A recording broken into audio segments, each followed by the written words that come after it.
일상의 모든 것을 내려놓고 그러니까 일주일 동안 8일 동안 휴가를 내야 되는 거예요. 휴가를 내서 오직 안식하라 그러잖아요. 오늘 이 말씀도 보면 노동도 하지 말고 하나님 안에서 안식하고 즐거워하라. 다른 것에 신경 쓰지 말아야 되는 거예요. 오직 하나님만 바라보면서 하나님 안에서 하나님이 베푸신 그 은혜를 기억하면서 즐거워해야 되고 안식하고 하나님께 예배 드리는 것에 8일을 투자해야 되는 겁니다. 그것이 이스라엘 백성들에게 주어진 요구였어요. 근데 작년에 그런 말씀을 드렸어요. 그 초막절에 짓는 초막은 하늘을 볼 수 있도록 천정을 종려나무 가지로 엉성하게 엮어서 지어야 한다. 그 이유는 밤하늘의 별들을 봐야 되기 때문이다. 유대인들은 밤하늘의 별들, 그 중에서도 특별히 은하수를 하늘의 텐트라고 불렀습니다. 그러니까 그 당시 이방 사람들에겐 어두운 밤, 신비스럽기도 하지만 두려움의 대상이었어요. 어두움 속에서 어떤 일들이 벌어질지 모른다라는 그 막연한 두려움이 있었어요. 그러나 이스라엘 백성들에겐 이 어두운 밤이 결코 어두운 게 아닙니다. 두려운 밤이 아닙니다. 왜 그렇습니까? 광야 40년 동안 하나님께서 매일 밤 불기둥으로 지켜주셨기 때문입니다. 광야 한복판에서 텐트를 치고 자야 되는 거예요. 얼마나 춥겠어요. 낮에는 뜨겁지만 밤에는 춥단 말이에요. 근데 하나님 그것을 아시니까 그러니까 자연 난로를 이스라엘 백성들 앞에 두신 거죠. 불기둥을 두셔서 밤에는 따뜻하게. 이거 어두깜깜하지도 않습니다. 불기둥이 비춰져 있으니까. 그런 가운데서 밤 하늘의 별들을 보면 어떤 느낌이 들었을까? 친근한 존재로 다가왔겠죠. 하나님 우리와 함께 하시는구나. 저 별들을 보면서 하나님께서 우리를 지키시고 있는 이 불기둥 가운데서 밤하늘의 별들을 보며 따뜻한 밤, 위로받는 밤, 그런 밤을 보내지 않았겠습니까? 그래서 유대인의 속담에 이러한 속담이 있다라고도 말씀을 드렸죠. 해가 지면 하나님이 별들의 텐트를 펴서 우리를 보호하신다. 그래서 수양회 끝나고 나서 저녁에 밖에 나가서 하늘을 봤었는데 밤하늘의 별들을 봤었죠. 혹시 그 이후로 이제 1년이 지났는데 그 이후로 한 번이라도 밤하늘의 별을 쳐다보신 적이 있으신지 모르겠어요. 참 우리의 삶이 참 분주하다 보니까 밤하늘 밤에 밖에 나가서 밤하늘의 별을 보기도 참 쉽지 않습니다. 얼마 전에 추석이었는데도 추석의 보름달을 조차도 보지 못했습니다.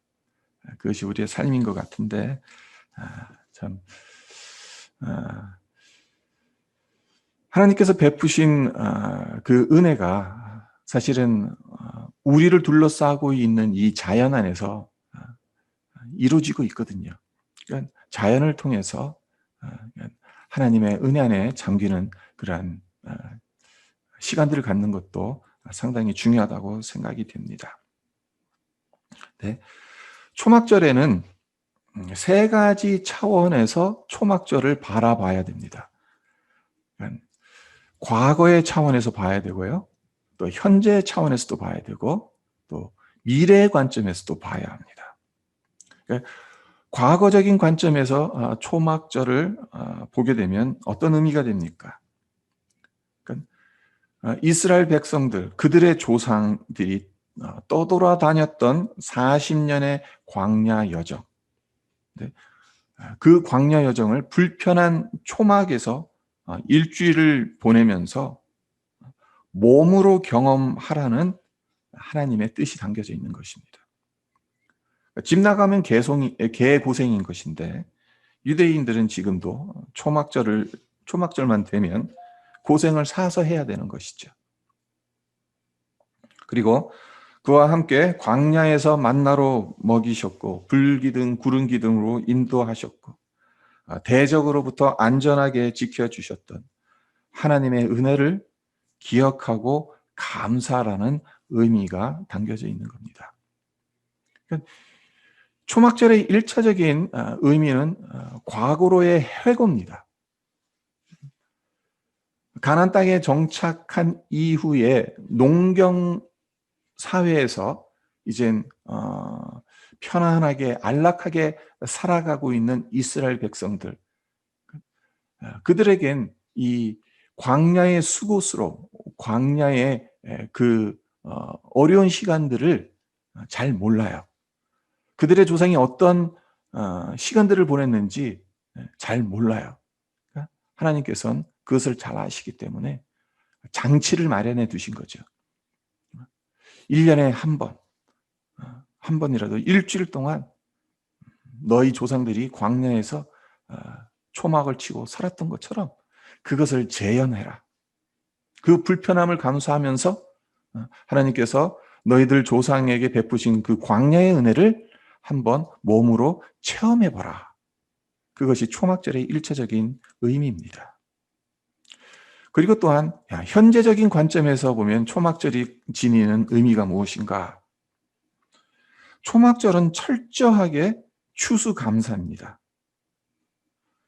왜 그러냐면요. 유대력으로 초막절이 있는 기간이 오늘 말씀에도 보면 34절을 보면 일곱째 달 15날은 초막절이다라고 말하고 있습니다. 그러니까 일곱째 달.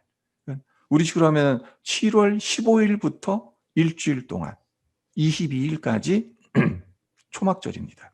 근데 오늘날 원력으로 환산하게 되면 10월 15일서부터 22일이라는 거예요. 그러니까 우리가 살고 있는 캐나다에선 추수감사주의를 10월 둘째 주일로 지키죠. 미국에서는 11월 마지막 주일인가요? 셋째 주일인가요? 마지막 주일인 걸로 기억하는 목요일서부터 지킵니다.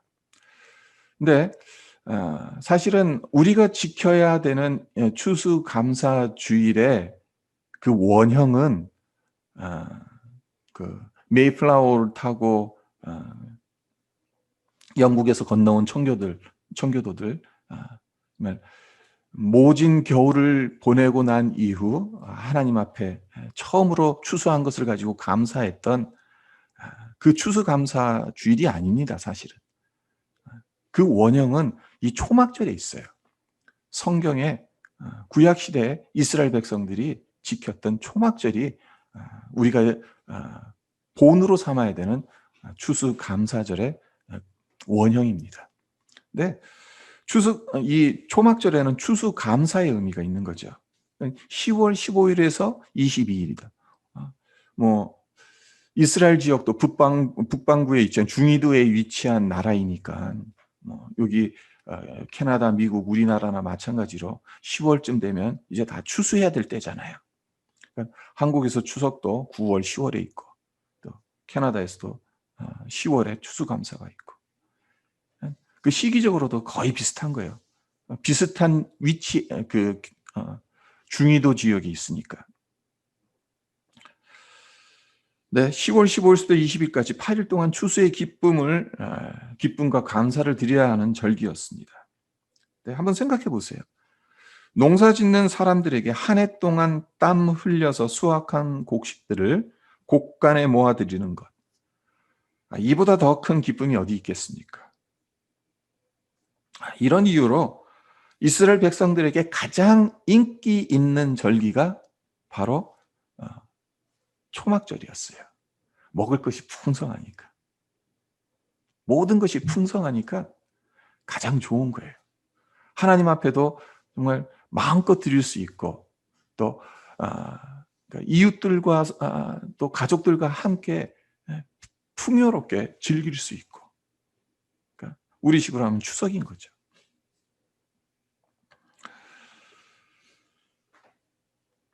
그리고 이제 미래적인 관점에서 보게 되면 예수님의 재림으로 구원의 역사가 완성됨을 상징하는 절기라고 볼 수가 있습니다.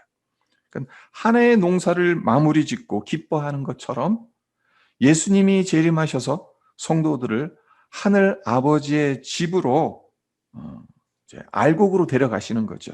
그래서 그곳에서 영원한 즐거움에 참여케 해주시는, 그것을 예표하는 절기다.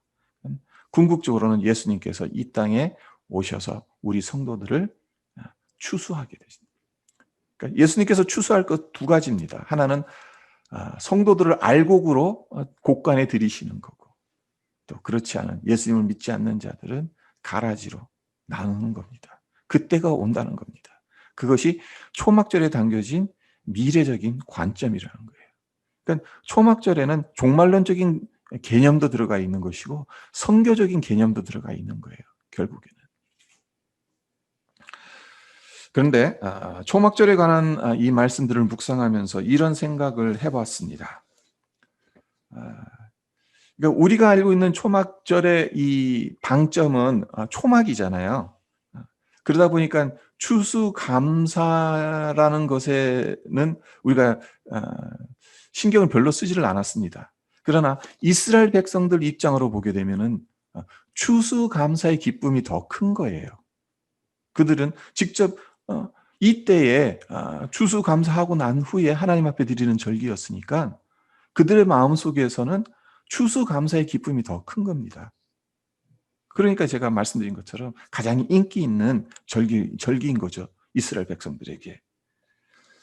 네, 초막절은 1년 농사 마치고 그러니까 추수한 곡식들을 곡간에 저장하는, 그래서 풍요로움이 넘쳐난 축제이기에 이스라엘 백성들에게 최고로 인기 있는 절기라고 앞서 말씀드렸었는데, 하나님은 왜 이런 날에 불편한 초막 안에서 일주일을 보내며 조상들의 광야 여정을 기억하라고 요구하시는 것일까?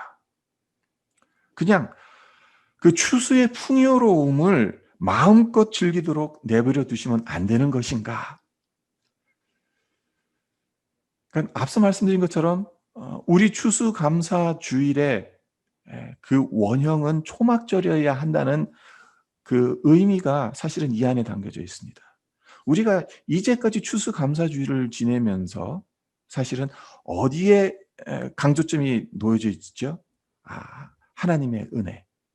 하나님께서 풍성하게 베풀어 주셨다는 그것에 너무 지나치게 강조점이 놓여져 있었거든요. 근데 초막절의 의미를 우리가 되새겨 보면 물론 우리가 하나님 앞에서 하나님께서 베푸신 그 풍요로움의 그 축복을 하나님 앞에 감사하는 것입니다. 그러나 동시에 광야 여정을 기억해야 되는, 그 불편함을 감수해야 되는 것도 있어요. 이 두 가지가 밸런스를 맞춰야 되는 거예요.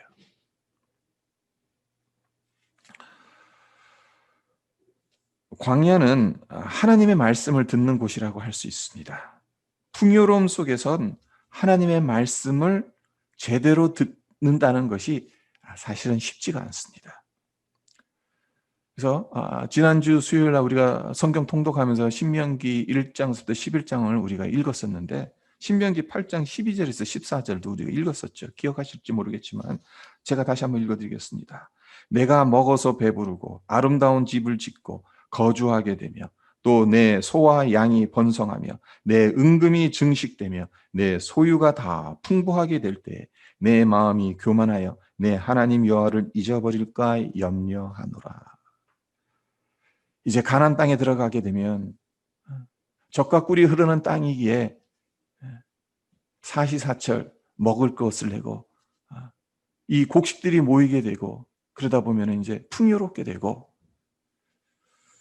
소유가 풍부해지게 될 텐데, 그때 내 마음이 교만해서 내 하나님 여호와를 잊어버릴까 염려한다라는 모세의 그 마음, 그것은 하나님의 마음이지 않겠습니까? 가나안 땅에 들어가는 2세대들에게 모세가 가지고 있었던 그 마음은 정말 이 근심이에요. 염려예요. 저들이 정말 가나안 땅에 들어가서 제대로 하나님을 섬길 수 있을 것인가? 그 마음으로 가득 차 있었습니다. 그렇습니다. 우리가 이제 살만해지면 하나님 앞에서 감사한다고는 하지만 참 하나님을 잊어버리기가 쉬워요. 우리가 교만해지기가 쉽습니다. 광야를 뜻하는 히브리어 중에 미드바르라는 단어가 있습니다. 이 미드바르라는 단어가 참 중요한 단어인데요. 그 미드바르의 동사형이 다바르입니다. 미드바르는 명사형이고 여기에서 파생된 동사가 다바르라는 단어인데 우리말로 번역하면 말씀하시다예요.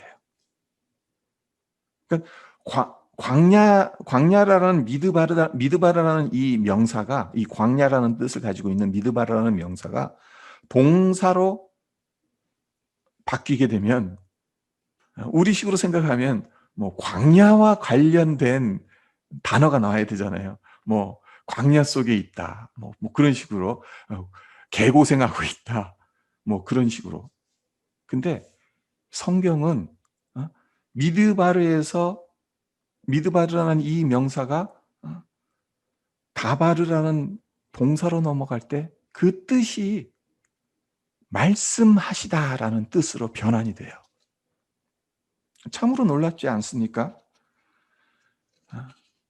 광야라는 명사가 말씀하시다라는 동사를 가지고 있다는 것. 여기에서 우리가 발견하게 되는 것이 무엇이겠어요? 광야는 하나님께서 말씀하시는 곳이다라는 겁니다.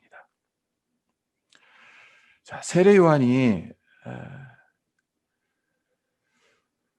천국이 가까워졌으니 회개하라는 회개의 메시지를 전했어요. 근데 어디서 전했죠? 사람들이 많이 모이는 광장에서 전했습니까? 아닙니다. 광야에서 외쳤습니다. 왜 그렇게 했던 것일까요? 한번 생각해 보시라는 겁니다. 그리고 예수님께서 공생의 사역을 시작하시기 전에 어디에 가셨습니까? 성령의 인도하심을 받아서, 성령의 이끄심을 받아서 광야로 가셨어요. 광야로 가셔서 40일 동안 금식하면서 지내셨어요. 그곳에서 사단의 시험 또한 받으셨어요. 왜 예수님은 공생에 시작하기 전에 광야로 들어가시는 것입니까? 하나님의 말씀을 집중해서 듣기를 원하셨기 때문은 아닐까? 그런 생각을 해봐요. 사도 바울은 어떻습니까? 갈라디아서 1장 16절과 17절을 제가 읽어드릴게요. 그의 아들을 이방에 전하기 위하여 그를 내 속에 나타내시기를 기뻐하셨을 때에 내가 곧 혈육과 의논하지 아니하고 또 나보다 먼저 사도된 자들을 만나려고 예루살렘으로 가지 아니하고 아라비아로 갔다가 다시 다메섹으로 돌아갔노라. 바울이 사도 바울 되기 전에 사울이었을 때 다메섹에 있는 주님을 믿는 사람들을 박해하기 위해서, 저들을 체포하기 위해서 다메섹으로 가잖아요. 다메섹 도상에서 빛으로 오신 예수님을 만나게 되고 그 자리에서 무릎 꿇게 되고 예수님을 영접하지 않습니까? 근데 그 사건을 이야기하고 있는 거예요. 지금 사도 바울이 갈라디아서 1장에서 말하고 있는 것이. 그 다메섹 도상에서 예수님을 만나고 난 후에 어디로 갔느냐? 어디로 갈지에 대해서 혈육들과 의논하지 않았다는 겁니다. 그리고 먼저 사도된 자들을 만나기 위해서 예루살렘으로 올라가지 않았다고 합니다. 아라비아 광야로 들어갔다고 합니다. 사도 바울이 아라비아 광야에서 3년을 지낸 것, 아직도 풀리지 않는 신비스러움입니다. 아무도 몰라요. 그곳에 아무런 기록이 남겨져 있지 않으니까 사도 바울이 아라비아 광야에서 3년 동안 무엇을 했는지 우리는 정확히 모릅니다. 하지만 추측할 수 있는 것은 그곳에서 훈련받은 거죠. 하나님의 말씀을 듣는 훈련을 받은 거예요. 성령의 이끄심을 받는 훈련을 받은 거예요.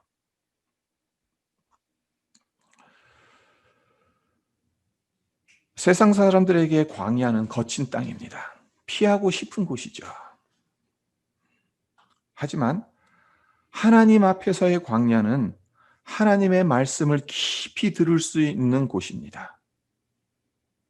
하나님의 말씀을 듣기에 절대 고독의 장소인 광야만큼 좋은 곳이 없다는 거죠.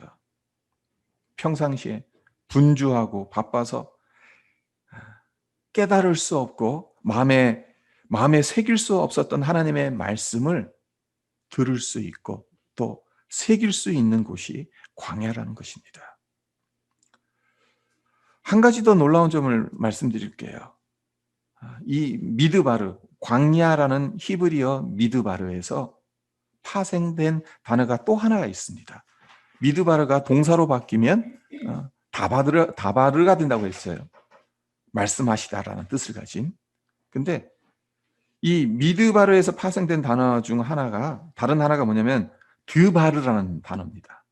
거의 비슷하죠. 드바르라는 단어인데 이것을 한국말로 번역하면 무슨 단어가 되는지 한번 게스해 보세요. 무슨 단어일까요? 지성소라는 단어입니다. 그러니까 참 놀랍죠. 미드바르, 광야. 네? 그 어원에서 파생되어진 단어, 드바르라는 단어, 그것이 지성소라는 것. 하나님은 광야 한복판에서 성막을 만들라고 하셨고 성막의 중심인 지성소에 하나님의 임재를 두셨죠. 지성소라는 단어가 광야라는 단어에서 파생되었다는 것은 참으로 의미심장하지 않을 수가 없습니다. 그렇습니다. 아무리 거친 광야에 서 있다 하더라도 하나님의 말씀을 듣고자 한다면 그 광야는 하나님의 임재로 가득 찬 지성소인 것입니다. 기독교는 원래 광야의 종교였습니다. 광야에서 시작된 종교였어요. 주님의 길을 예비하고자 했던 세례 요한도 광야에서 회개의 메시지를 전했습니다. 예수님 역시 광야에서 공생의 기간을 준비하셨고 광야에서 많은 시간들을 보내셨습니다. 그리고 수많은 믿음의 선진들이 광야에서 하나님을 만났어요. 하지만 안타깝게도 현대 기독교는 광야의 영성을 상당 부분 상실했다라고 볼 수가 있습니다. 광야의 야성을 상실하지는 않았나 그런 생각을 해봅니다. 광야의 불편함을 싫어합니다. 편하고 안락한 환경에서 하나님의 말씀을 들으려고 하지 말씀을 듣기 위해 자발적으로 광야에 서기를 상당히 꺼려합니다. 오늘날 그렇죠. 이전 세대와 지금 세대와도 불과 한 30년 차이에도 불구하고 얼마나 많은 변화가 교회 안에서 일어났습니까? 30년 전만 해도요. 제 기억엔 새벽 기도 가면 보통 무릎 꿇고 기도했어요. 그냥 새벽 기도 하는 장소가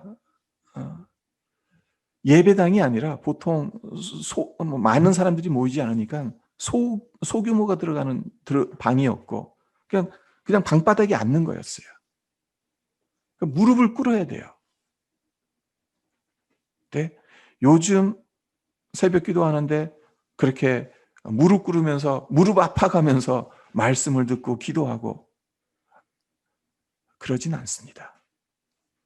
아주 편안하게 하나님 앞에 나아가고 편안한 자세로 하나님 앞에서 말씀 듣고 그래요. 우리가 지금 이제 온라인 예배, 이제 이건 어쩔 수 없는 대세가 되어버렸고 피할 수 없는 우리의 노말이 되어버렸습니다만 제가 걱정하는 게 하나가 있어요. 이것이 우리에게서 우리가 점점 더 광야로부터 멀어지게 만드는 것은 아닌가. 정말 하나님을 더 편안하게 만나는 자리로 나아가게 하는 것은 아닌가.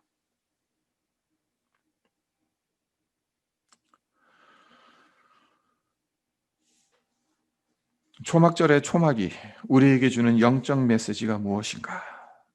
우리가 한번 우리 마음속에 좀 깊이 생각해 봤으면 좋겠습니다.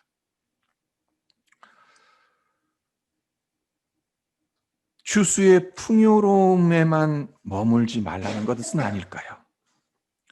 광야에 서라는 것은 아닐까요? 편하게 신앙생활하지 말고 광야의 고생을 해보라는 것은 아닐까요?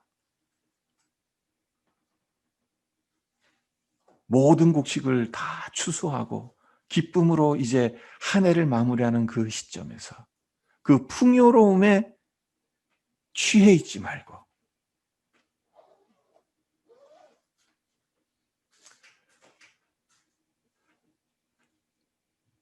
그 가운데서 하나님의 말씀을 몸으로 듣는 훈련을 하라는 하나님의 그 마음을 우리가 좀 헤아려 봤으면 좋겠습니다.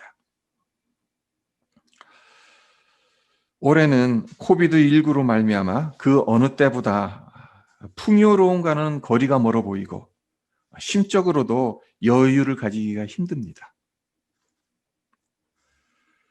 그렇죠? 참 추수감사주일인데 참 예년처럼 어떤 그 풍요로움이라고나 할까 여유라고나 할까 그런 것들이 좀 느껴지지가 않잖아요. 심적으로도 부담감이 생기고 심적으로도 뭔가 좀 이렇게 이 코비드 때문에 너무 코비드 블루로 말미암아서 우리의 마음이 각박해진 것은 아닌가. 그런데 코비드19를 겪고 있는 것 자체가 광야에 놓여 있다라고 우리는 생각해 볼 필요가 있습니다. 그러하기에 우리가 기억해야 할 것이 있습니다. 코비드19가 올 한 해의 모든 이슈를 빨아들이는 블랙홀처럼 작용을 했어요. 그래서 코비드19 이외에는 기억나는 것이 별로 없어요. 이제껏 2020년 10개월을 지나오면서 여러분 머릿속에 기억나는 게 뭡니까? 별로 없어요. 제 기억에 기억나는 게 별로 없습니다. 코비드19 이거에 모든 신경이 가 있다 보니까 그것밖에 기억이 안 나요. 하지만 우리가 기억해야 되는 것, 그 가운데서도 하나님의 은혜가 있었다는 것을 기억해야 한다는 것입니다. 누군가에게는 광야가 거친 땅입니다. 저주의 땅입니다. 하지만 누군가에게는 그 광야가 하나님의 말씀을 들을 수 있고 하나님의 임재를 경험할 수 있는 지성소와도 같은 곳입니다. 이 광야에서 초막을 치고 우리 마음에 초막을 치는 거예요. 밖에 나가서 초막을 칠 수는 없으니까 우리 마음에 초막을 쳤으면 합니다. 그래서 하나님의 음성을 듣는 자리로 나아갔으면 합니다. 이 광야가 여러분 모두의 지성소가 되기를 주님의 이름으로 축원드립니다. 네, 잠깐 기도하도록 하겠습니다. 하나님, 오늘 우리가 추수감사주일로 주님 앞에 나아옵니다. 참 지난 10개월 동안, 올해는 특히 코비드로 말미암아 참 우리의 마음에 여유가 없었습니다. 모든 이슈를 코비드가 빨아들이는 바람에 우리의 신경이 코비드에 모두 다 촉각이 세워져 있었습니다. 하지만 그 가운데서도 하나님께서 우리와 함께 하셨고 우리를 지키셨고 구름기둥 불기둥으로 우리를 인도하셨으며 만나로 먹이셨으며 건강하게 지켜주신 것을 하나님, 이 추수감사주일 광야의 초막을 우리의 마음에 정말 세우면서 하나님께서 베푸신 그 은혜를 기억하고 기념하고 감사하고 주님 앞에 정말 즐거워하는 그러한 시간으로 삼을 수 있기를 간절히 소망합니다. 하나님, 정말 코비드 자체가, 우리가 이 코비드를 겪고 있는 것 자체가 엄청난 광야에 서 있는 거나 마찬가지인데, 그냥 이 광야가 그냥 거친 곳, 저주의 장소가 아닌 하나님의 말씀을 듣고 하나님의 임재를 경험하는 지성소가 되기를 간절히 소망합니다. 우리 성도들의 삶 가운데 저들의 가정 안에 하나님, 정말 지금 지나가고 있는 이 광야의 시간들이 정말 하나님을 만나는 지성소의 시간들이 되어질 수 있도록 주님께서 지키시고 함께 하시고 정말 은혜를 베풀어 주시옵소서. 그래서 우리 안에 정말 하나님께서 베푸신 그 은혜를 기억할 뿐만 아니라 우리에게 베풀어 주신 하나님 그 추수의 기쁨뿐만 아니라 언젠가는 이 땅에 오셔서 우리를 불러가실 정말 그 주님의 재림을 고대하는 가운데 정말 하나님의 나라를 사모하며 우리가 이 시간들을 넉넉히 이겨나가게 하여 주시옵소서. 감사드리며 예수님의 이름으로 기도합니다. 아멘.